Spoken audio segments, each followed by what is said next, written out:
এখানে দেখো আমরা এবার আমাদের নিজেদের দেশে প্রবেশ করেছি, ঠিক আছে, যে ভারতে প্রাচীন মধ্যযুগ এবং আধুনিক যুগে সমাজকর্মের বিকাশ, ঠিক আছে, বুঝতে পারলাম?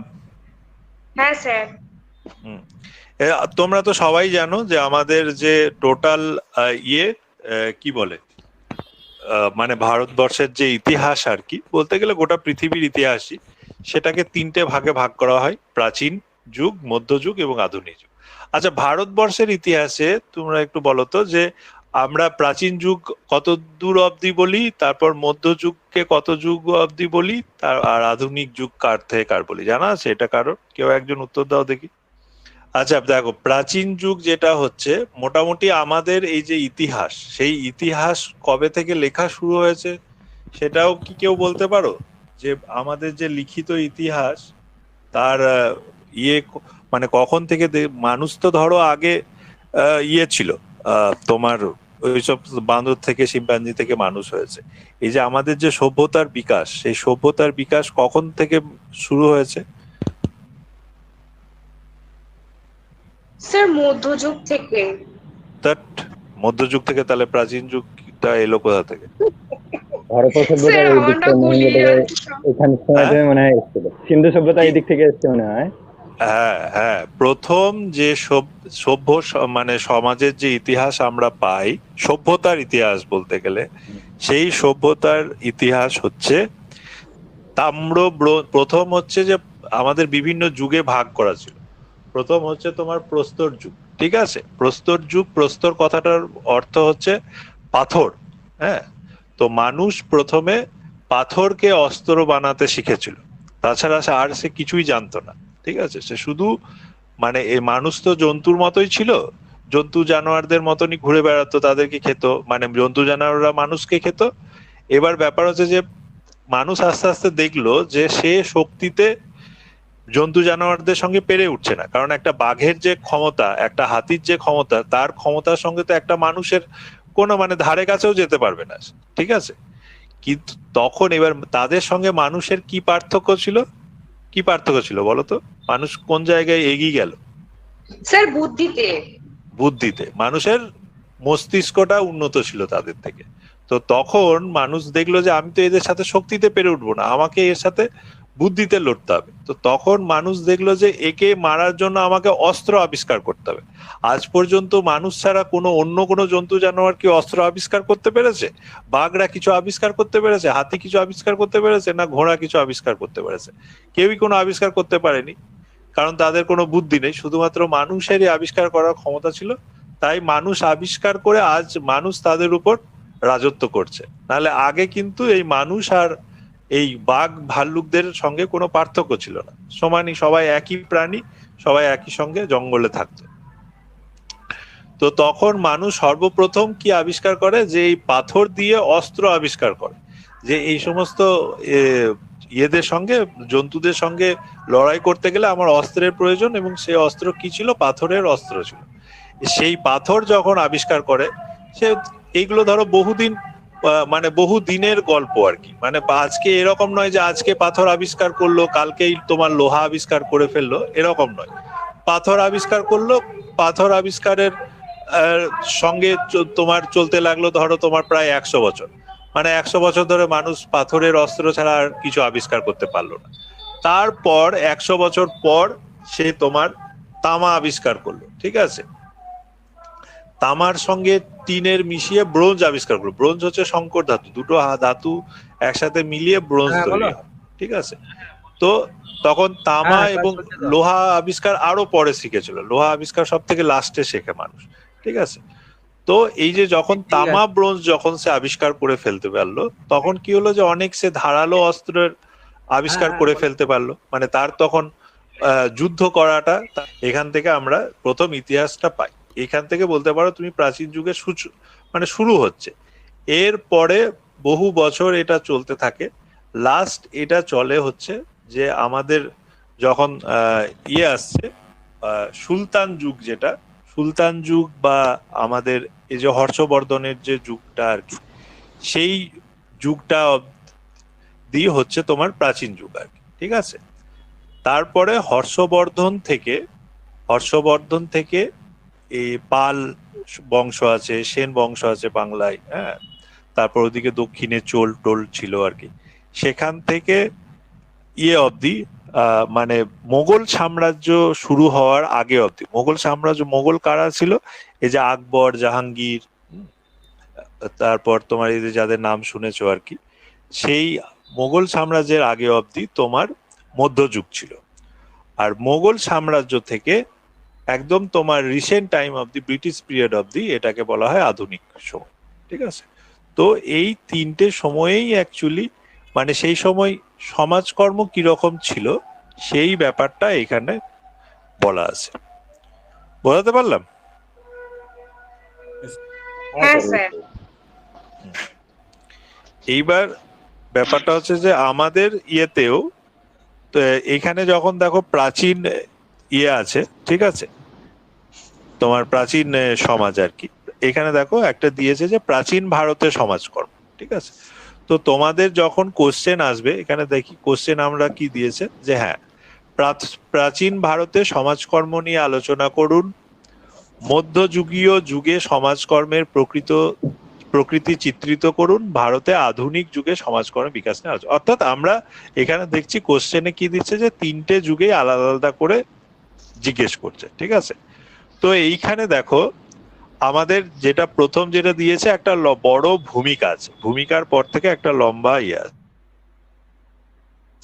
সেই ভূমিকাটাকে আমাদের পড়ার দরকার নেই, মানে পড়তে পারো কিন্তু পরীক্ষার জন্য আমাদের দরকার নেই। তারপরে দেখো কিন্তু একদম ছোট্ট করে দেওয়া আছে প্রাচীন ভারতের সমাজকর্ম। প্রাচীন ভারতে কি বলছে যে দাতব্য এবং ধর্মীয় ভক্তি প্রাচীনকালে ভারতীয় সংস্কৃতির প্রধান ভিত্তি ছিল। প্রধান বৈশিষ্ট্যটি ছিল সকলের কল্যাণ ও সাধারণ মঙ্গল করা বা সূচনা করা, যার আভাস কোথা থেকে আমরা পাচ্ছি? পুরনো সাহিত্যকর্ম থেকে পাই, স্মৃতি বা ধর্মশাস্ত্রের লোক কাহিনী থেকে পাই। এবার দাতব্যের, এই যে দাতব্য মানে হচ্ছে আমাদের চ্যারিটি, হ্যাঁ, চ্যারিটির বাংলা হচ্ছে দাতব্য। এইটা আমরা প্রথম এই চ্যারিটির উল্লেখ কোথায় পাওয়া যায়? ঋগ্বেদ দিয়ে পাওয়া যায়। আমাদের যে তিনটে বেদ ছিল, ঋগ, সাম, যজু এবং অথর্ব, তো তার মধ্যে এই চারটে বেদের মধ্যে ঋগ্বেদে আমরা প্রথম চ্যারিটির উল্লেখটা পাই। ঠিক আছে? এটা তাহলে তোমরা মনে রাখবে, ইম্পর্টেন্ট। কি বললাম? ঋগ্বেদে প্রথম চ্যারিটির উল্লেখ পাচ্ছি। ঠিক আছে? তারপরে আমরা কোথায় পাচ্ছি? কৌটিল্যের অর্থশাস্ত্র। এই কৌটিল্য কে ছিল জানো কেউ? সাম্রাজ্যে যিনি অর্থমন্ত্রী ছিলেন তিনি হচ্ছেন কৌটিল্য। তার অর্থশাস্ত্রে আমরা প্রথম গ্রামবাসীদের যৌথ প্রচেষ্টায় জনকল্যাণের কাজের উল্লেখ পাই। ঠিক আছে? এটা বোঝাতে পারলাম যে প্রাচীন কালে কোথায় কোথায় পাচ্ছি। ঠিক আছে? তারপরে শিক্ষার পরে ধর্মের উল্লেখ করা যেতে পারে, যা প্রাচীন ভারতের মানুষের কাছে অন্য সবকিছুর চেয়ে প্রাধান্য পেয়েছে। প্রাচীন কালে কিন্তু মেনলি তোমার ধর্মটাই বেশি উল্লেখিত ছিল। ঠিক আছে? তারপরে আমরা আরো প্রাচীন কালে কোথায় খুঁজে পাই সেটা হচ্ছে বৌদ্ধ ধর্মে। বৌদ্ধ ধর্মে আমরা চ্যারিটি ব্যাপারটা ভীষণভাবে উল্লেখ পাই। ঠিক আছে? এইখানে তোমার পুণ্য এবং দানের উপর জোর দেওয়া হয়েছে। ঠিক আছে? তো তারপরে আমাদের চলে আসছে মধ্যযুগের সমাজকর্ম। মধ্যযুগের সময়কাল কি বলছে? 1206 থেকে 1706, এইটা হচ্ছে মধ্যযুগ। ঠিক আছে? 1206 থেকে তোমার 1706। এইখানে অবশ্য একটা জিনিস তোমাদেরকে বলে দেওয়া, সেটা হচ্ছে যে যেহেতু মানে আমাদের হিস্ট্রি তো ধরো অনেকটা প্রসারিত হচ্ছে, অনেক কাল আমরা এগিয়ে এসেছি, সেই জন্য এখানে মধ্যযুগ বলতে কিন্তু ওরা অবধি মানে মোগল সাম্রাজ্যটাকেও মধ্যযুগে ঢুকিয়েছে। ঠিক আছে?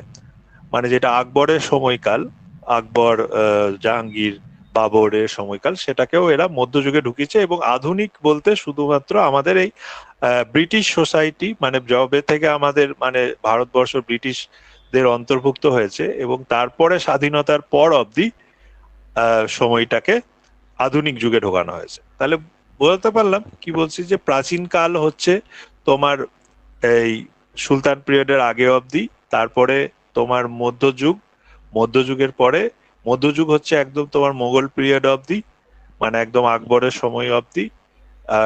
ওই সময় লাস্ট মোগল সম্রাট কে ছিল? আমাদের ঔরঙ্গজেব।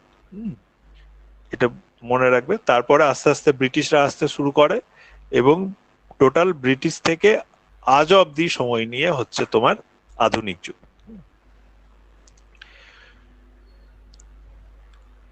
তো এইখানে মধ্যযুগের সময়কাল হচ্ছে তোমার 1206 থেকে 1706।